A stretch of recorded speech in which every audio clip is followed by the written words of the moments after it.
Todos hemos tenido esa sensación, ¿verdad? Lees una ley, una norma, y sobre el papel, pues bueno, suena bien, suena justa, Sí. pero de repente te viene a la cabeza un caso concreto, una situación muy específica, y piensas, uff, si aplicamos esto aquí a rajatabla sería un desastre. Una injusticia, vamos. Totalmente. Es el eterno conflicto entre la ley, que es general, y la vida, que es, pues, particular. Y es justo ahí, en esa tensión, donde aparece una de las herramientas, para mí, más elegantes y potentes que tiene el derecho. Aunque no sea muy conocida fuera de los círculos de juristas, ¿no? Eso es. Hoy vamos a analizarla a fondo. La excepción de inconstitucionalidad. Perfecto. Nuestro objetivo es ese, entender cómo un juez cualquiera, en cualquier juzgado, puede coger una ley y decir, mira tú, aquí y ahora, para este caso, te pausas. Todo para proteger un derecho fundamental que está por encima. Y para guiarnos, tengo una frase del material que hemos consultado que me parece brillante. A ver, ¿cuál? No se depura el ordenamiento, se salva el caso. Uf, es que es perfecta. Define la filosofía por completo. No estamos hablando de una bomba para destruir leyes. No, no. Estamos hablando de un bisturí de cirujano, de una intervención súper precisa, casi quirúrgica, para que en una situación muy, muy concreta, la justicia real gane a la letra fría de la ley. Pues venga, bisturí en mano, vamos a empezar. Para asentar las bases, ¿qué es exactamente esta herramienta? Porque a mí de primeras me suena a algo que solo puede hacer el Tribunal Constitucional. No sé. Pues mira, esa es la primera gran idea que hay que desmontar. Técnicamente, es lo que se llama un control difuso de constitucionalidad. Difuso. Sí, difuso. Y esa palabra difuso es la clave de todo. Vale. Significa que el poder de guardar la Constitución no está concentrado en un único supertribunal. Ah. No, se irradia, se difumina entre todos los jueces del país. O sea, que el juez de un pueblo pequeño tiene en sus manos esta capacidad. Tiene la capacidad y, más importante, tiene el deber. El propósito es clarísimo. Si en un caso que tiene delante hay un choque directo entre una ley y la Constitución siempre gana. Siempre. Se prefiere la norma suprema. Y la acción es muy concreta. Decide no aplicar esa ley para resolver ese juicio. ¿Y qué le pasa a la ley? ¿Desaparece del mapa? ¿Se queda marcada? Absolutamente nada. Y esa es la segunda clave. El efecto de esta decisión es lo que llamamos interpartes. ¿Qué en cristiano qué significa? Pues significa que solo afecta a Ana y a Luis, si el juicio es entre Ana y Luis. Ajá. La ley se inaplica para resolver su problema. Y punto. Pero la ley sigue vivita y coleando en el ordenamiento para todo lo demás. Entendido. El vecino de Ana no puede ir al día siguiente y decir, oiga, que a mi vecina no se la aplicaron. No, tendrá que pelearlo para su propio caso. Vale, es un escudo para un caso, no una espada contra la ley en general. Por lo que dices, también es crucial entender lo que no es. No es algo que puedas pedir tú por tu cuenta. No puedes ir a un juzgado y decir, vengo a pedir una excepción de inconstitucionalidad. Exacto. Siempre vive dentro de otro proceso. Es un incidente, algo que surge mientras se discute, yo que sé, un despido, un contrato, una multa. Ya. Y, por supuesto, no es un atajo para la acción pública de inconstitucionalidad. Si crees que una ley es injusta para todo el mundo, siempre, pues el camino es otro. El control abstracto, que busca que el Tribunal Constitucional la expulse del sistema. Para todos, sí. Son misiones distintas, herramientas distintas. Una es para el sistema, la otra es para la persona. Me gusta esa distinción. Y el fundamento es lo que la hace tan potente. Hace real la idea de supremacía constitucional. No deja que la Constitución sea un poema. Un texto bonito. No, la convierte en una norma que un juez puede aplicar directamente, aquí y ahora. Convierte a cada juez en un garante inmediato de los derechos. Vale, el concepto está claro, pero esto no puede usarse a la ligera. Me imagino que un abogado no puede levantarse en un juicio y gritar «excepción» y que se pare todo. No, claro que no, para nada. Es un mecanismo excepcional y tiene unos requisitos muy estrictos. Podríamos verlo como un checklist. Venga. 4 condiciones que se tienen que cumplir sí o sí, a la vez. Si falla una, olvídate. Pues vamos con ese checklist. La primera condición. La primera es la más obvia. Tiene que haber una norma aplicable al caso. Una ley, un decreto, algo que el juez en principio tendría que usar para decidir. Lógico. No puedes quejarte de una norma que ni te va ni te viene. Exacto. La segunda. Aquí ya empieza el análisis de verdad. Tiene que haber una contradicción manifiesta, evidente, entre esa ley y la Constitución. Ajá. No vale con una sospecha o una interpretación superforzada. El choque tiene que ser directo, casi frontal. No basta con que la ley suene mal, tiene que chocar con un artículo concreto de la Constitución. Justo. Y eso nos lleva a la tercera, que para mí es la más importante. La aplicación de esa norma, en ese caso concreto, con sus circunstancias, tiene que generar una vulneración real. No en abstracto. Para nada, un daño tangible. El argumento es, señor juez, si usted aplica esta ley, a mi caso, este derecho mío se va a ver vulnerado así, de esta manera. Aquí vuelve la frase del principio, lo de salvar el caso. El problema no es la ley en el aire, es la ley aterrizada en mi vida. Ese es el corazón del asunto. Y nos quedó la cuarta, la necesidad. La inaplicación tiene que ser la única salida. La última opción. El último recurso.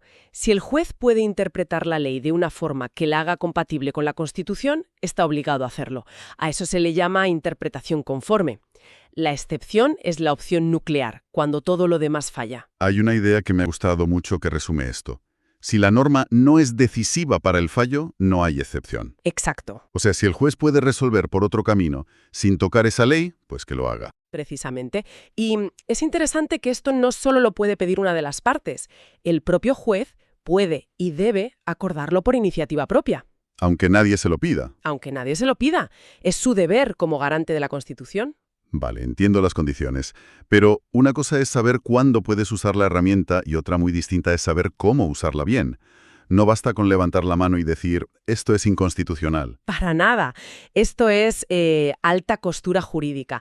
Podríamos dibujar una especie de plantilla, la anatomía de un argumento sólido en 5 pasos. Me gusta eso, una receta para un argumento a prueba de bombas. Venga, vamos a desgranarla. El primer paso es la delimitación. Poner las cartas sobre la mesa. Decirle al juez, mire, la norma que en principio se debería aplicar aquí es el artículo X de esta ley que dice esto. Defines el punto de partida, el enemigo a batir. Exacto. Segundo paso. Identificas el parámetro, el arma. Sin embargo, el artículo Z de la Constitución consagra este derecho fundamental. Vale, ya tenemos a los dos contendientes en el ring. Ahora viene el tercer paso, que es el combate. La explicación de la incompatibilidad concreta. Aquí conectas los dos mundos. El aquí y ahora. Justo. En este caso, por estos hechos, aplicar la ley provoca este efecto que choca con la Constitución por estas razones. Aquí hay que ser súper detallista, explicar el daño real. No vale un argumento genérico. Hay que bajar al barro del caso. Ese es el secreto. Cuarto paso, justificar la necesidad. Aquí demuestras que no te queda otra. Argumentas por qué no es posible una interpretación conforme. O sea, le dices al juez... Le dices... He intentado leer la ley de todas las formas posibles para que encaje, pero es imposible. Cualquier interpretación lleva a la vulneración. Por tanto, la única solución es no aplicarla. Le cierras todas las puertas para que solo quede una abierta. ¿Y el quinto paso es cruzarla? ¿La petición? La petición final, la consecuencia. Por todo ello, solicito que se inaplique el artículo X solo para este litigio y que se decida con base en la Constitución. Es una petición quirúrgica. Es fascinante la prudencia que exige, sobre todo en ese cuarto paso. La regla parece ser, intenta salvar la ley, como sea. Solo si es un caso perdido, irreconciliable, das el paso de inaplicarla. Claro, refleja un principio de deferencia hacia el legislador. Se parte de la base de que las leyes nacen siendo constitucionales. Romper esa presunción es un paso muy serio, que exige una argumentación impecable. Bien, imaginemos que lo hemos logrado. El argumento ha sido brillante, el juez se convence y dice, de acuerdo, inaplico esta norma. ¿Qué pasa después? ¿Cuáles son las consecuencias reales? Pues, como decíamos, los efectos son muy acotados. Para las personas, los efectos subjetivos, la decisión solo afecta a las partes en el juicio. Interpartes. Eso es. No crea un precedente que obligue a otros jueces a decidir igual en casos parecidos. O sea que otro ciudadano con un caso idéntico tendría que volver a empezar la pelea desde cero. Tendría que volver a argumentarlo. Obviamente, la primera sentencia es un argumento de peso, un ejemplo, pero no es vinculante. Ya. Y en cuanto a los efectos objetivos sobre la norma, pues el juez simplemente no la usa. la aparta y basa su fallo en otras normas o directamente en la Constitución. Eso sí, esto le obliga a un esfuerzo extra de justificación. La motivación reforzada que decías. Exacto. Tiene que explicarlo de manera impecable. Y me pregunto, aunque no tenga efectos para todos, ¿sirve como una especie de luz de alarma que se enciende en algún sitio? Es una pregunta excelente y sí que sirve. Puede funcionar como un sistema de alerta temprana. Si de repente muchos jueces en sitios distintos, sin hablar entre ellos, empiezan a inaplicar la misma ley por las mismas razones, Se genera un patrón. se genera un patrón, claro. Y esa es una señal potentísima para el Tribunal Constitucional o para el propio legislador de que, oye, quizás esa norma tiene un problema de fondo que hay que revisar ya de forma general. Es como si la base del sistema judicial estuviera detectando un bug en el sistema. Y para no liarnos, es útil la distinción entre esta herramienta, la acción de inconstitucionalidad, y la tutela o amparo. Fundamental distinguirlas. La regla de oro es, si crees que la norma es contraria a la Constitución siempre y para todos, tu camino es la acción pública, para que se expulse del sistema con efectos erga omnes. Para todo el mundo. Para todo el mundo. Si el problema es que la norma, al aplicarse a tu caso concreto, viola la Constitución, entonces es la excepción, con efectos interpartes. ¿Y la tutela? La tutela o el amparo es otra cosa. No se centra tanto en la norma, sino en proteger ya un derecho fundamental. Su objetivo es dar órdenes directas y rápidas para que pare esa vulneración. Son 3 carriles distintos. Vale. Y como toda herramienta poderosa, si se usa mal puede hacer más daño que bien. Supongo que hay errores típicos, ¿no? Desde luego. Hay varias trampas. El error número 1, y el más común, es argumentar la excepción en abstracto. Soltar un rollo teórico. Exacto. Un discurso académico brillante sobre por qué la ley es mala, pero sin demostrar con pelos y señales cómo daña a tu cliente en ese caso. El juez te dirá, muy interesante letrado, pero... ¿y? Otro error, por lo que hemos hablado, sería saltarse el paso de la interpretación conforme. Totalmente. Ir directo a pedir la cabeza de la norma sin intentar salvarla es un signo de pereza argumental y te lo rechazan de plano. Ya. Pero fallo garrafal. Pedirle al juez de primera instancia algo que no puede darte. Como que anule la ley para todos. Por ejemplo, sí. Eso es confundir a un juez de instrucción con el Tribunal Constitucional. Y por último, confundirla con una apelación o una tutela. Cada cosa tiene sus reglas. Al final, todo se reduce a tener una estrategia muy clara. Sí. Al final, la excepción es ese mecanismo de emergencia que protege la justicia del día a día cuando las grandes maquinarias del control abstracto no llegan a tiempo. Refuerza una idea clave. La Constitución no es un poema para enmarcar. Es una norma viva. Es una norma real, aplicable por cualquier juez en su juzgado. Hay una frase que resume la mentalidad que se necesita para esto. Es casi un lema.